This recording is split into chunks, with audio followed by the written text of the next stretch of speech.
Odnosno, trebamo li raspravljati o neradnoj nedjelji? Kako da ne treba, treba biti neradna, kako da ne.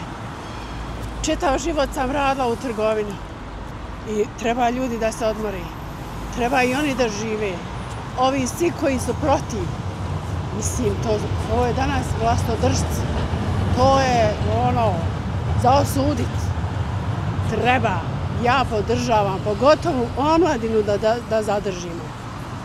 Omladina da nam ostane. Ostadoše starci. Ovo će biti država staraca. To trebamo li raspravljati evo za 1. maj o neradnoj nedjelji? Pa, da vam kažem, neko voli da radi, neko ne voli.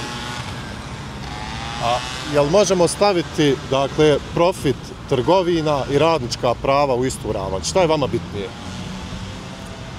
Pa ne znam, vjerujte kako ko radi, ne znam, meni nekad zatreba, ali eto, čovjek može u subotu se namjeriti, pa eto. Kao potrošač, sebični, ja sam za, ali sam isto tako za odmor onih ljudi koji rade po tim trgovinama. Bilo i prije neradna nedelja, pa nije nikom smetalo, može i danas. Ja se sjećam prije, dok sam bio i ja mlađi, nije bilo radne nedelje, svima bilo sad ok. Oni sve stavljaju u službu džepa svoga. Ne radi, treba da se ne radi. Podržavam potpuno. Da ostane, to je svugdje po svijetu, a zašto ne bi, kod nas i potrebno je, pogotovo ženama.